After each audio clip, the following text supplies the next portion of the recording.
Today is the second of three sermons in the series, Reflections from Maturing, things we gather just simply as we live through life. Last week we talked about Abraham's lesson, which is you just keep leaving home. Even to the very end, you keep leaving home.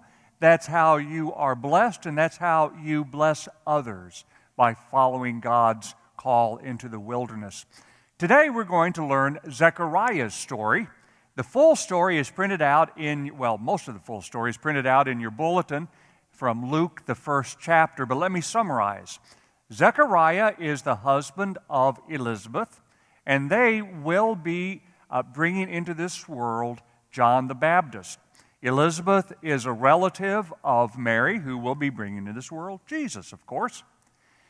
Now, Zechariah was a priest. He was up in years, and he was chosen by Lot to be able to prepare the incense for a high holy ceremony in the temple one day. So he was by himself preparing this incense when, boom, an angel shows up. And this angel says, Zechariah, good news. You and Elizabeth are going to be parents, and you're going to bring into this world John. Zechariah, and this is a paraphrase, said, am I being punked? Are you kidding me? We've tried all our lives to have a child and we can't do it, and now we're up in years. Where's the camera? Is this candid camera? To which the angel, having no doubt had a hard day, was very impatient and said, oh no, not another negative person. So he had it, and he said, Zechariah, from this moment on, you're not going to be able to speak. I don't want to hear another word. As a matter of fact, I can't, because you're not going to be able to say one. He left the temple, and of course, he couldn't speak. Everybody was amazed. Now, we don't know what happened in the months that ensued as Elizabeth indeed grew pregnant. We don't know what happened, but perhaps we can use our imagination that one day a very pregnant Elizabeth is doing her regular chores when the town gossip, we'll call her, Rachel, stops by for a surprise visit.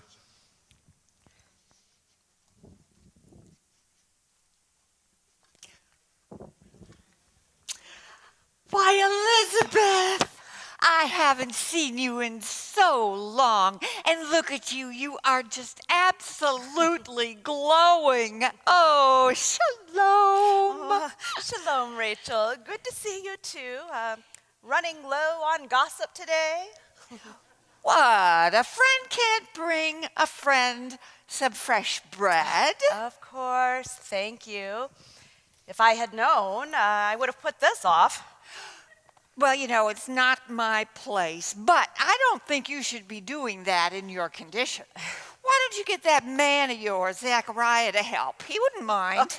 I know what my husband would say. He'd point at his mouth and frown and shrug, as if not being able to speak would keep a person from kneading a little bread dough. So he still can't talk? And not since that day in the temple.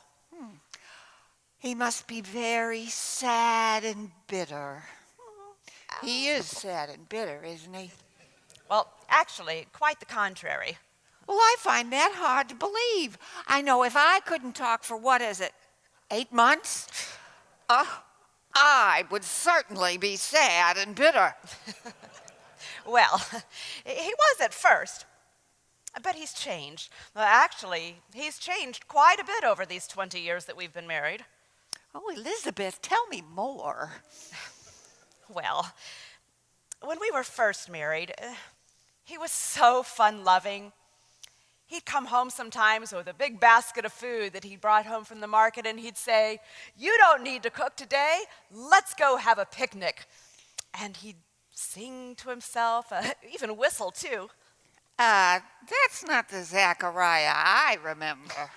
Well, that's because you knew him when he was older. He had grown bitter. When we couldn't have children, when a close friend lied to him, he just lost joy in his work. It all seemed to wear him down. He'd dwell on the past and all the disappointments. He began to fear, expect that bad things would continue to happen to him. Now that's the Zechariah I know. But he's not like that anymore. And it all happened with something that would seem to be the worst possible thing happening to anyone. What, him not being able to talk? Yes. You know, not many people know the whole story of what happened that day. Would you like for me to tell you about it? Oh, Elizabeth, I'm all ears. Well, you know, the angel told him that we would have a child, and my husband said what I knew he'd say. Oh, how can this be? We're both old. Yeah. But the angel would have nothing to do with that kind of talk. He said, Zechariah, why are you doubting? Why are you this way? Enough! You shall not speak this way again. And since that day, my husband has not said a word. Oh, how frightening.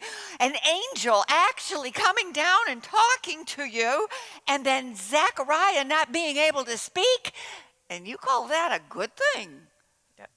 Well, yes, it was very frightening at first and awful. But after a time, yes, I think it has been a good thing. Zechariah was saying these things that were so sad and depressing. It was dragging him down. It was dragging me down too. But in this time that he's been silent, something's happened. He's been able to observe more and listen more and reflect more. His whole face used to scrunch up in a scowl and a frown, and you could tell that he was sad or worried. And I just don't see that much anymore. It is as if he's at peace and content and even happy. He sees our son growing inside of me, and he puts his hand on him, and he smiles, this warm smile. Sometimes he takes my hand, and we go out to the garden, and we watch the sunset, and then the stars come out, and we go on picnics again too. But deep down inside, he's surely angry about not being to talk. No, Rachel, he is truly changed. That angel and this child has reminded us that God is alive, and God still has plans for us no matter how old we are. God has been so generous to us. And Zechariah, in turn, has become generous too. He has learned to look and appreciate the things around us, our family, our friends, this food, even the birds that waken us. Why, for the last 2 months, my cousin Mary, who's also pregnant, has even been staying with us. Well, wait a minute. I know things about her. I've heard stories about her. Yes, well, anyway, the old Zechariah would have complained about somebody staying with us for so long. But this new Zechariah, well, he's been so full of warmth and hospitality, and he even danced with her at the town festival. Oh, so that's who he was dancing with. Yes. I don't know if my husband will ever be able to talk again, but if he can't, it'll be okay. He's the happiest that I've ever seen him, and so am I. Well, that's nice, Elizabeth, but when do you think I can talk to Mary? She's resting. Yeah. Why don't you come back in a couple of months? I have a feeling that when her baby is born, you're going to have quite a lot to talk about. Ooh, well, all right then. It's been nice talking with you, Elizabeth. Shalom. Shalom, Rachel.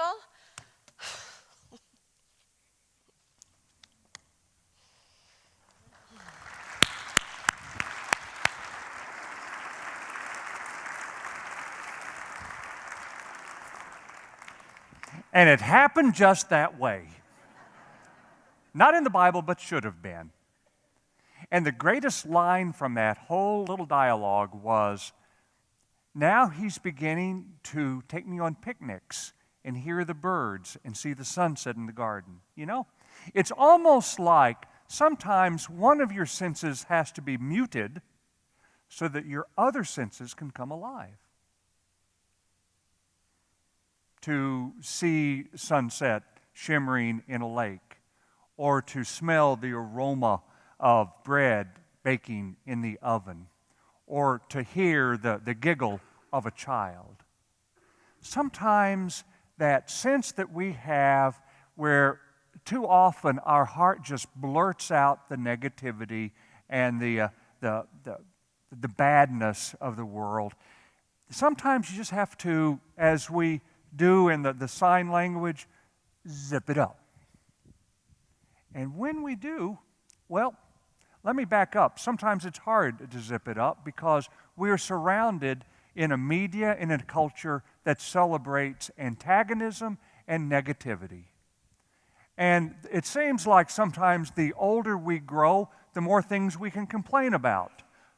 The younger generation, the boss, a godless culture, our bodies falling apart, you name it. And when we complain, then it shuts out the fact that there's a sunset that we missed, some bread baking that we didn't smell, children playing that we didn't see. So the story, the lesson from Zechariah is very easy. Be quiet. Be quiet and let the other senses come alive. Understand the ordinary gifts that you do not catch because you've been too busy doing the, oh, how bad life is monologue. And if you play it right, and if you're quiet at the right time, then you can also do what Zechariah ultimately did. Because if you read the rest of Luke 1, you'll see that once the baby was born, and Zechariah still couldn't talk, that people around were saying, his name should be Zechariah Jr. And Zechariah said, well, he took a board and he wrote on it, his name is John. And the second he did that, he could speak. The second he realized that God is faithful and God is a gifting God and that God does fulfill promises even in spite of appearances, he could speak. And the first thing he did, praise God. Praising God. No more of the negativity, but praising God because he saw the beauty of the stars, the sun, the child. So, your preacher today is saying to you, as lovingly as he can, be quiet. Be quiet. Be quiet today at some point, and I guarantee you that which is ordinary will suddenly spring out to you. A squirrel playing, leaves falling, a meal and the aroma of it, or the taste of it, or the touch of a loved one. And when that happens, because you have been able simply not to speak, but let your other senses come alive, well, no telling what gifts you'll see, and no telling what you'll say. But it will all boil down to this. That is when you will have been quiet, and then praise God, because you will be standing in great company when you do that.